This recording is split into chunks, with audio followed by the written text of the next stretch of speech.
Hi, everyone, and welcome back to Your Wellcast. So, we have been building something together over the past few conversations. It started with awareness. There is a reason why I harp on awareness so strongly at the beginning, and that is because before we can change anything, we really need to understand who we actually are, where we actually are in the moment, and why we're doing what we're doing. Okay? Then we went into the environment. We started discussing the things that happen around us, within us, what those environments are communicating to us, asking of us, essentially reinforcing when it comes to patterns and beliefs and in motion, right, with our lifestyle and habits. And then the last time, I wanted to talk about information. So if everyone has all the information, was my question, why isn't everyone healthy? We all know a lot. We know sleep matters. We know nourishing foods matter. We know cooking and taking the time for ourselves matters. That stress impacts us, right? Like movement, relationships, connection, fulfillment, right? Like the soulful nature of things. How learning and growing impact us. We all know this stuff. Yet knowing and doing are two very different things, like we discussed. That becomes patterns, protective patterns, as we mentioned. The nervous system, our own capacity in any given season of life, right? And the idea that sometimes the behavior that we're frustrated with isn't necessarily happening because we're lazy or undisciplined. We don't have the motivation. Sometimes what's underneath that is the behavior really needs to be understood. And I always bring up why in my coaching and just my life in general. And that is simply because it's not just doing, like I said. It's why am I doing the things I'm doing? And that guides us into today's conversation that we'll get into, which is like designing for support. Why helps us support our lives in a necessary fashion. Okay. Awareness isn't where it ends. And that awareness that I talked about definitely gives us more information. But then again, like I said, we have all the information. What are we doing with that information? And so we begin to design for support. We begin to design a life and a way of living that really truly supports us, instead of saying, well, how do I make myself do this one thing because I want to change? It's more about looking at the subject and saying, well, what would support this change? Okay, so that sounds subtle, but I think it does change everything. It changes the outlook on how you go about believing or thinking about where you stand today and then who you want to become, or the things that you want to be doing in the future, right? To become that highest self that we're striving for, whilst being present and really aware in our own regard for who we are in the moment as well. So instead of how do I make myself exercise, oh, I must go to bed earlier, how do I make myself meditate once a day, I really need to slow down, I need to stop scrolling, how do I make myself do these things? That's an inherent conflict in that language. So it's actually like you against you. It becomes me against me when we're talking like that to ourselves. And I don't think most of us need another battle with ourselves. I think if we have a good work ethic and we're out there in the world and we are trying and we are understanding who we are and where we want to be, and, learning, growing, like I said, striving, I think we don't need another battle within ourselves. So I really want to change that question. What would support me in order to move my body a little bit more? What would support me in nourishing myself becomes the question. What would support me in sleeping well or feeling more connected to both myself or relationally, right, with other people in my life? We're no longer demanding a different or better behavior by that language. We're just looking at the condition around that behavior. Okay, I'm going to say that again. So we're not demanding a different behavior. We're looking at the conditions around that behavior, and that is design. So why do we keep repeating the same patterns? Well, this connects directly back to our nervous system conversation that we had last week. One of the reasons we consistently return to patterns, whether we like them or not, is because they're familiar. Okay? But familiarity doesn't necessarily mean that they are healthy or good for us or part of our well-being. Okay? So familiarity doesn't necessarily mean that they are healthy. Familiar doesn't mean aligned. Familiar doesn't necessarily mean that it's something that we consciously want in our next phases, right? Familiar simply means, well, I know this. I know this. My body knows this. My system knows this. Mentally, it's easy for me. My nervous system recognizes this, right? Your inner child's always trying to stay safe. So I know this. Familiar is just me trying to be safe, okay? But when you say you want something different, and most of us do this all the time, I want something different.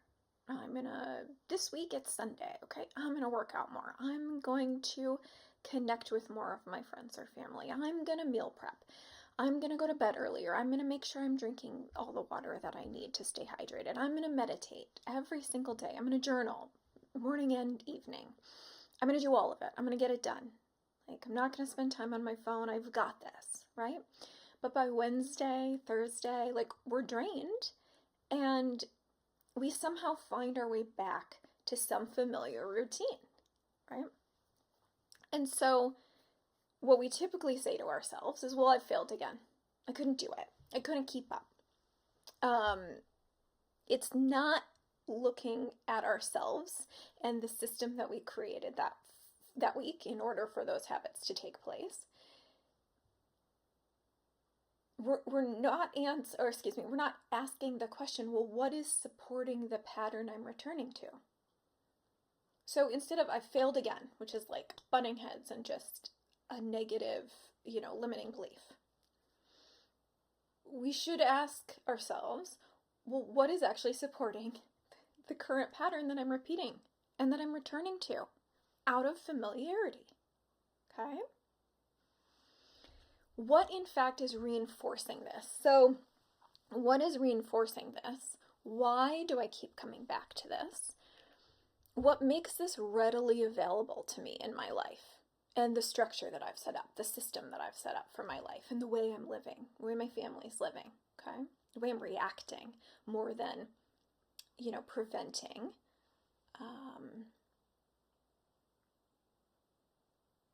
Behaviors, I said this at the second or third video, but behaviors don't exist in isolation. It is always going to be that what is happening is always happening inside a larger structure in your life. So your life is already designed, whether you like it or not, right? Like, your life is already designed. So it might not necessarily be intentionally designed. It might not be entirely designed and up to you. We inherit these patterns. We inherit these family systems. We inherit the limiting beliefs. We inherit these societal norms, right? We're always living within these work structures. We have the responsibilities, right? As I take a deep breath, even saying that, we have the financial realities, the relationships, what is going on in the physical environment within you, within other people, yeah? Like, we're always ebbing and flowing. There are schedules, there's technology, there's systems in place that allow isn't the right word, but allow for our subconscious to always feel like there's expectation. There are plenty of things in this life that we cannot simply redesign because we've decided we would like something different. So I want to say, when we design a life that supports your health, it is taking it a step at a time. Giving yourself the sovereignty, the belief in yourself that you can in fact influence change in areas that you choose to do so.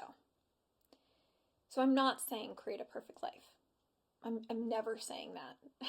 That's what got me into this years ago, is that so often in college, right, I was using black and white. Life isn't black and white. Gray is the most beautiful area in which we live life. Okay, so I'm going to say that again. This is not to create a perfect life. It's not to control every variable, because that's nearly impossible. It's not to optimize everything. We have so many optimizers out there in this world. And good grief is what I say to that. Like, you can optimize pieces of your life to create a pattern and a lifestyle in which you enjoy and love and want to be in. But optimizers, where everything, again, must be perfect, is not a reality point in which a sustainable, happy, fulfilled life can be, flourish, right? You want to flourish. You want to be happy doing things. You just don't always want to be scrounging around for the next optimization piece. All of that is not the point. The question solely is, within the life that I'm actually living right now at this moment, this period of time, where do I have influence? That's where you're going to grab that empowerment piece. That is where you will live in that self-efficacy state in which you believe that you can create support within the lifestyle that you are living. So again, within the life that I'm actually living, where do I have the influence? That's where we start. It might be incredibly small. It might be the tiniest of tiny behavior that we do each and every day, okay? It's what you keep within reach.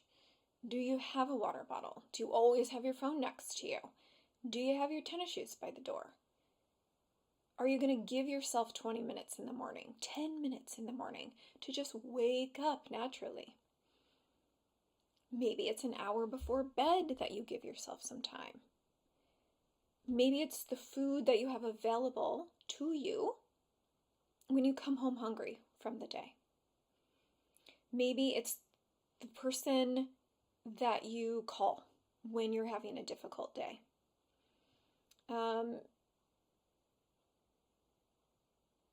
Are you creating a space within your home, within your office, that is associated with productivity, positive productivity, right? Is it 10 quiet minutes when you get frustrated and you say, pause, what a pleasure. This thing is frustrating me. This person is, I'm frustrating myself. Pause, what a pleasure. I'm going to go for a walk. I'm going to step outside. I'm going to remove myself from the situation and I'm going to give myself 10 minutes of quiet time. Maybe it's a boundary. Maybe it's actually asking someone for help one time instead of trying to think that you yourself should do it all alone. These repeated experiences become the patterns that become familiar to us. So the more that we implement a space, create and design a space around us, the natural patterns that set you up for so-called success, whatever that means to you, that's where you'll lead. So the negative patterns, the limiting beliefs, these familial patterns, the societal patterns that we've picked up, maybe those are just the things that we are changing, in fact. It's not the one specific habit. It's creating a life that sets you up in order to support your daily habits. Okay?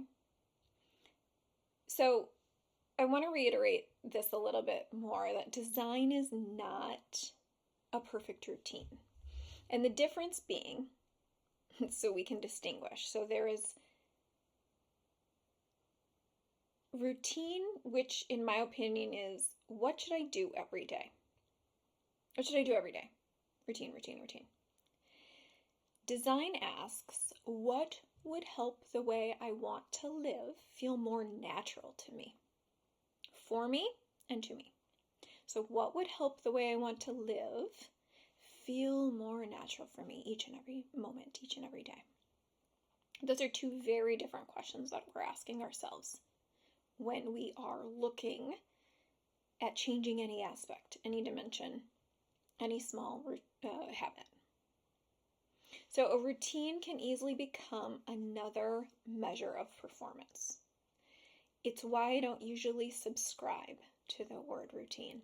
I really, really, really don't like it, and I prefer ritual. What becomes enjoyable to me that I choose to keep in my daily practice is more along the lines of rituals. So what do I get to do that becomes more enjoyable to me each and every time that I choose? It's my influence. And I'm choosing to keep that in my daily practice. So it becomes a system that works for you, not something that you're fighting to do or is butting against you. Okay? So routine ends up being, did I complete this? Can I even complete it? Right? Do you hear that? It's like negative patterning. Did I check that box off? Did I maintain that streak? Did I do the morning routine correctly? All of those to me innately feel like the good enough tendency. All of that is good enough or self-worth behavior. So essentially, you're subconsciously saying, if I do this thing, well, then I'm good. Then I'm satisfied. Then I'm successful. Then I'm accomplished. No. Design is more relational because we have a relationship with our own self. What is your relationship with your body? With your environment? With the senses? All 5 of our senses, each and every day. What is the relationship with my energy, with my capacity, with my values? And that is the life that you are actually living. Because when your life changes, which it will, it's inevitable, change is inevitable, it just happens throughout the years that we're alive, the design also has to be allowed to change. And so often we are set in those expectations, we are set in those patterns in which when our lives change, whether we want them to or not, right, depending on the circumstances, we often feel like, well, the design of my life needs to remain the same. That's my safe space. That's my healthy pattern. That's my familiarity. Not necessarily, okay? When life changes, the design can also and should be changed as well. So what supports us changes because we in fact change. We are ever evolving, beautiful humans, and we should be proud of that. This is one of the things that I love so much about whole health. What supported you 5 years ago may not support you today. And I strongly believe probably shouldn't necessarily support you today. Okay? Especially like 10, 15, 20 years, 25 years ago.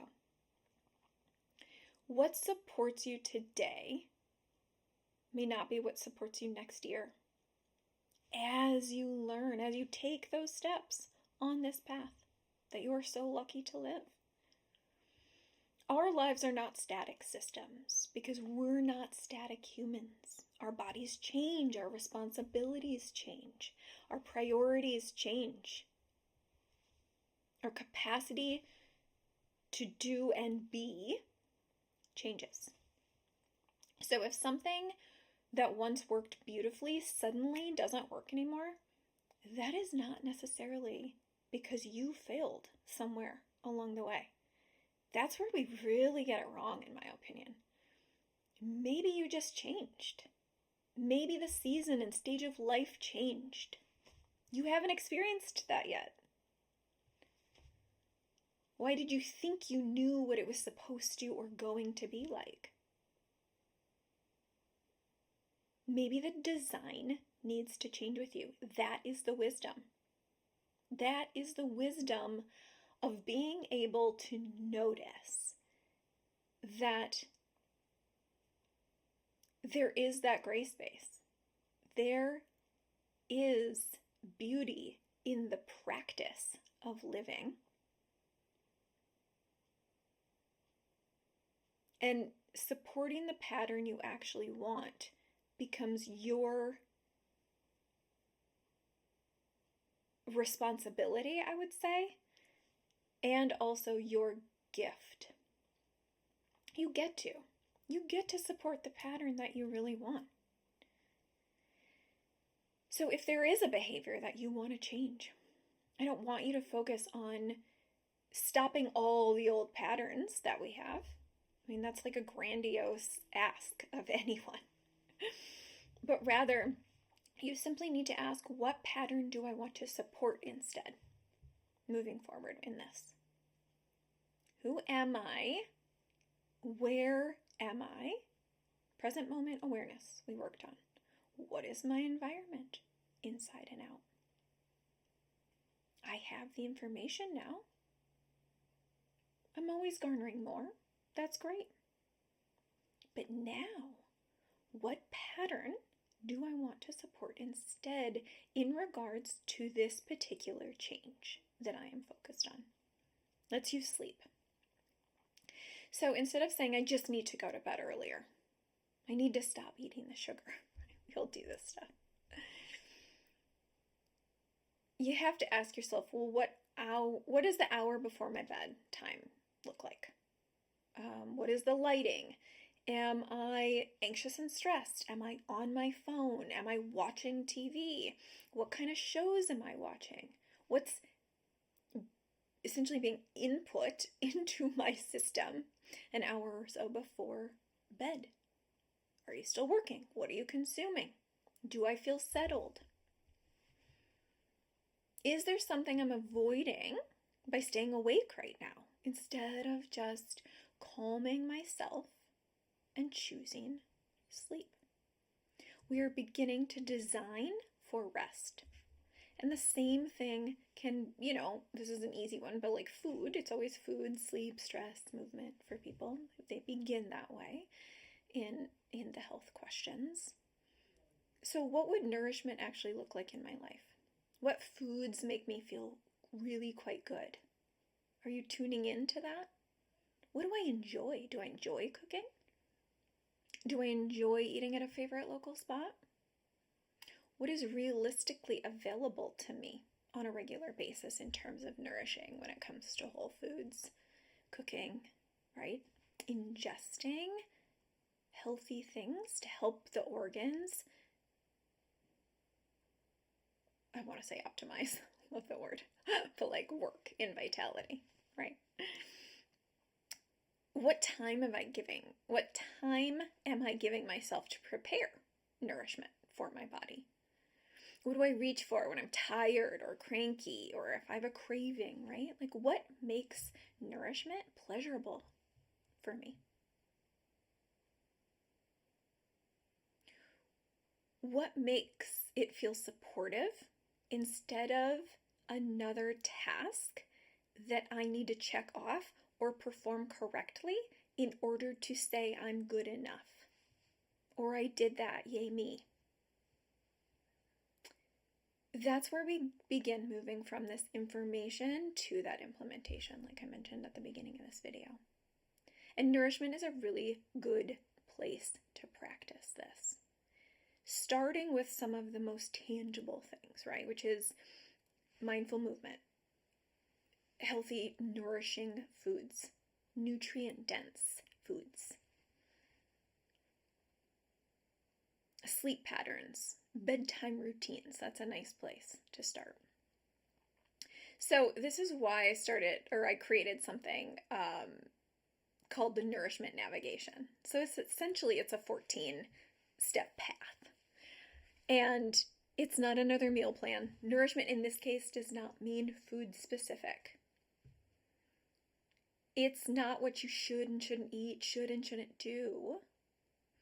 It is a way to take a step back and look at the holistic practices that help you create a supportive foundation around nourishing each dimension of wellness and well-being that we talk about in my introduction workshop.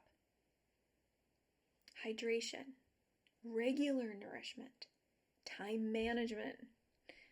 What are we doing with that clock, right? We all have the same amount of hours in the day. Vitamin N, like I call it, like nature, time in nature. It doesn't have to be an extravagant hike or skiing or boating or whatever. Time in nature. What's your vitamin N intake? Movement, community, relationships, okay? When you take a moment and look at all those everyday practices, they do not exist independently from one another. Because if I'm exhausted, my choices look very differently. I am going to crash out and sleep. I am going to stress myself out. I am going to eat different foods than I would if I was setting myself up for a calm dinner or meal, right? If I'm stressed or I'm isolated, my choices may look different. If I don't have availability and time at home and I'm out and about, my choices look differently. So again, it's not just the choice. It's the design around the choices that I'm trying to get at here. And Nourishment Navigation, just 5 worksheets, it's so simple. It's just taking it a step at a time. It's a map to show you and ask, where am I already supported? Where am I feeling that friction? Okay? What is one area that I would love to just give a little bit more attention? Not all 14 on the list. Not checking the box of 7 in 1 week. Not an overhaul.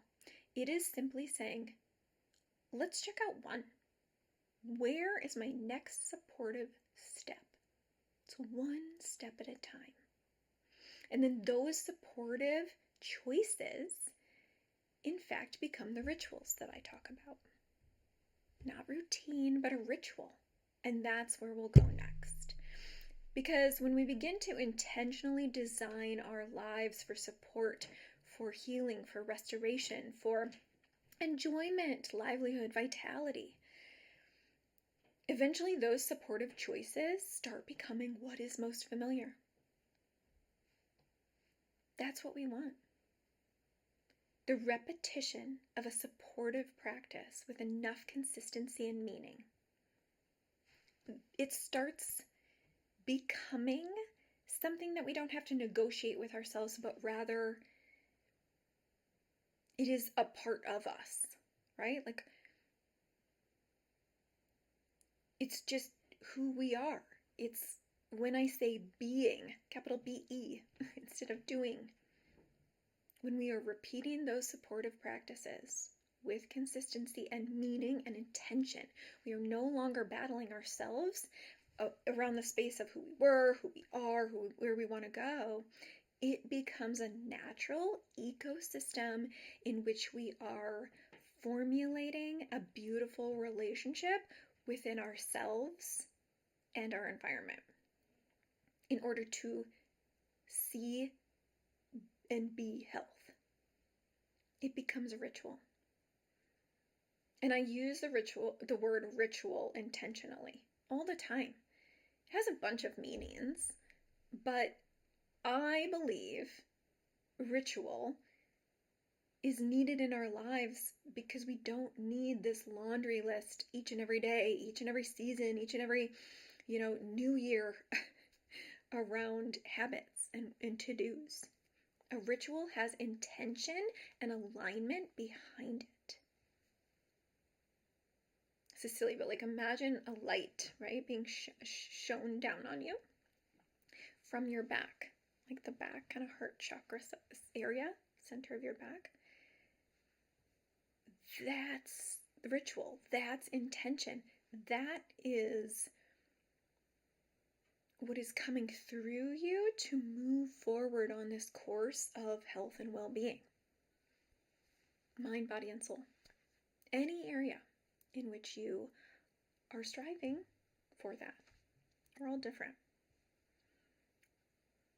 It has meaning. Ritual has meaning behind it.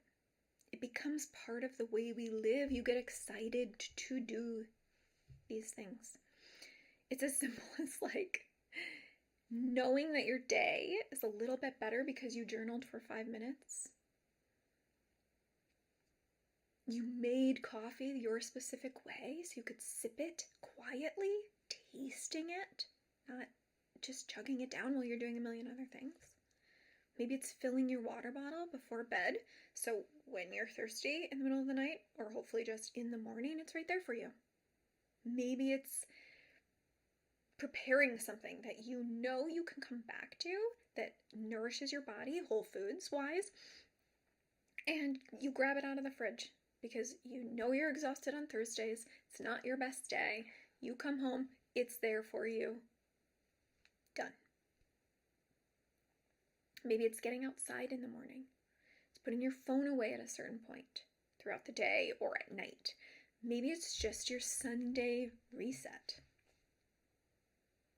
Maybe it's simply not feeling guilty for a little you time, for taking a little you time, a little quiet time, doing whatever feels nourishing in that moment to you on any given day. Those are the small practices that begin to form the architecture of our days over and over. And then when we miss one of those, we do feel different in a way. We miss it because we enjoy it, not because we were supposed to do it. And that's where habit formation starts becoming really interesting. How do I force myself to create a better habit? How many of us have said that at some point? Every single one of us. How do I force myself to create this habit for me? Right?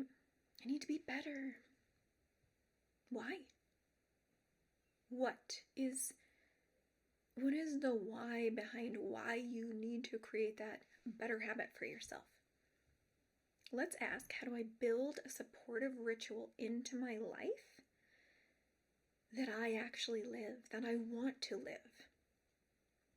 Now that's something that we'll talk about a bit more as we move into fall, right? As we move into this Virgo season as well, where like systems, well-being, rituals, they become important. Practicing one's life in the imperfections is where it all changes.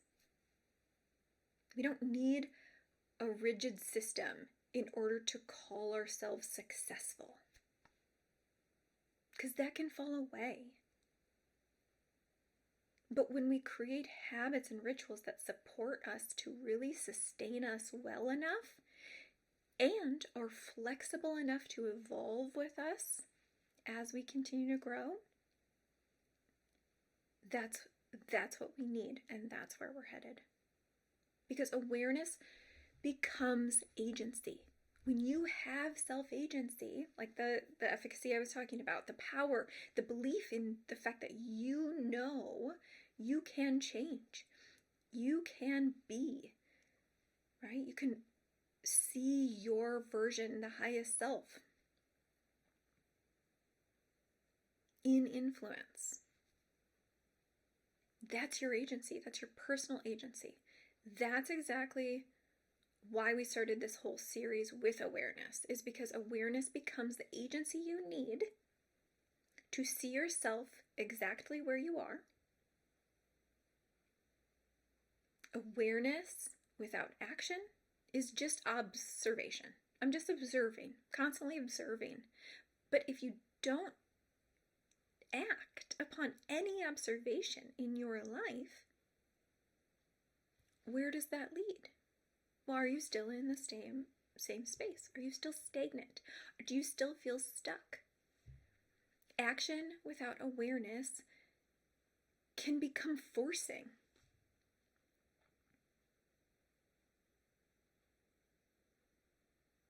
We develop something much more useful when we have the agency to see the pattern, understand the pattern. Maybe this is why I'm constantly returning to that pattern. And then ask, in regards to the design concept that we're talking about today, what can I add?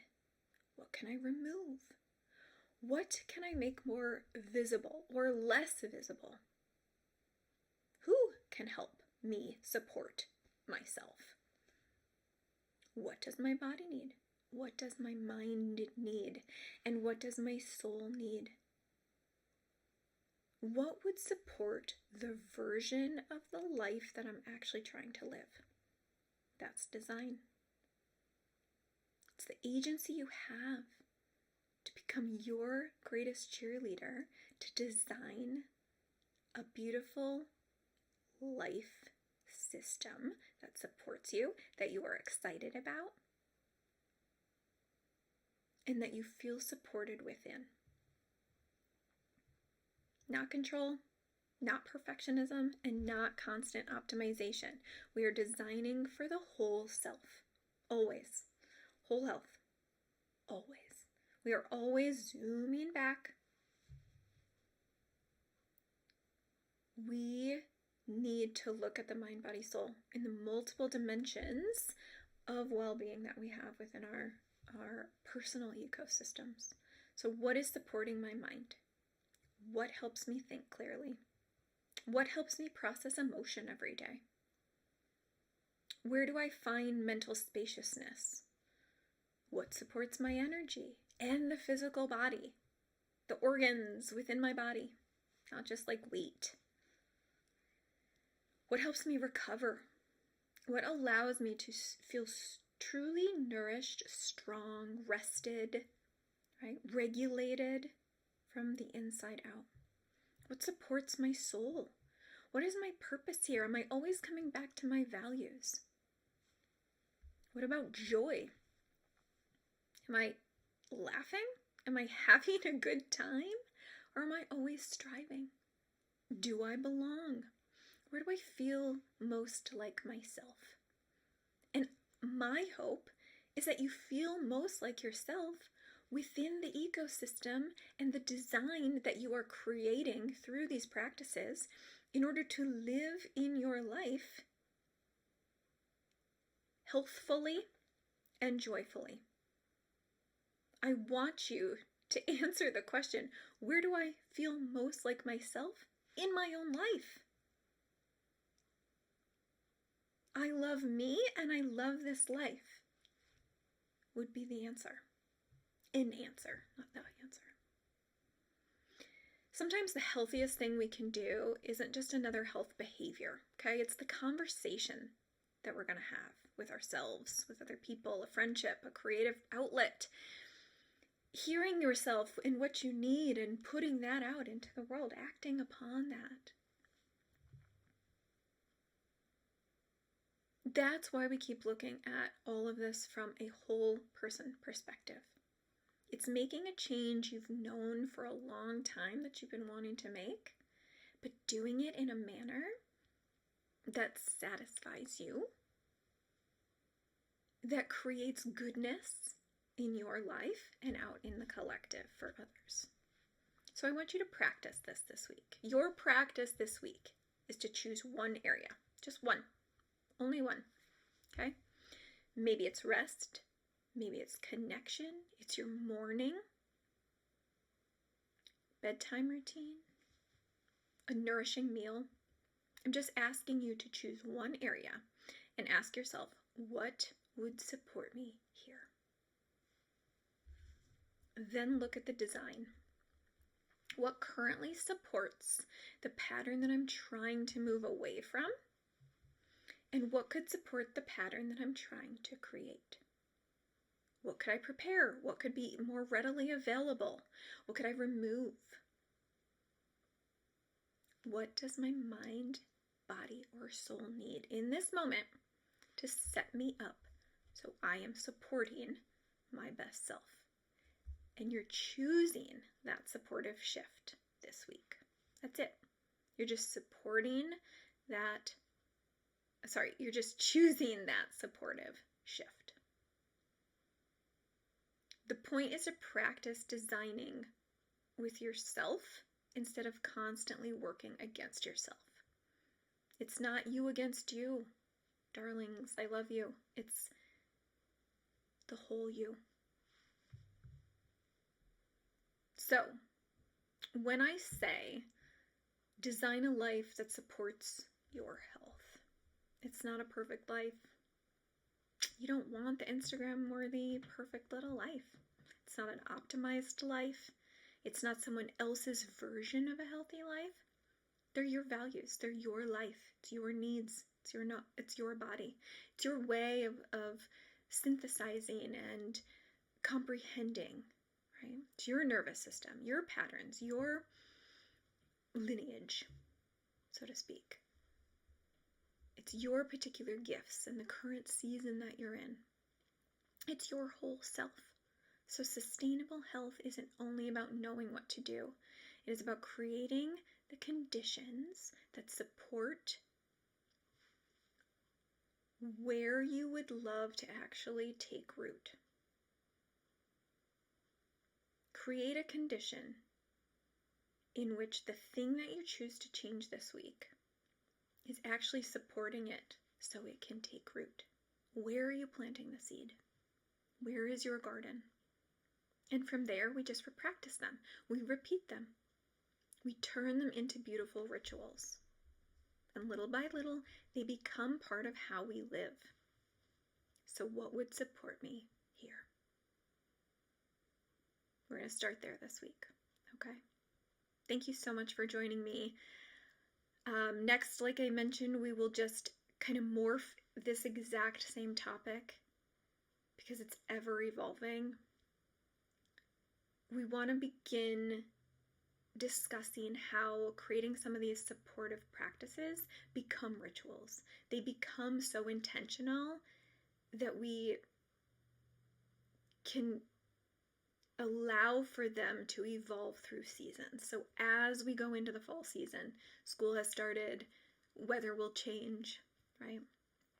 I want to make sure that the things that we're choosing in this design in order to support you and your life are strong enough, are rooted strong enough that they take you through that foundation into the next season. All right. Until next time, be well.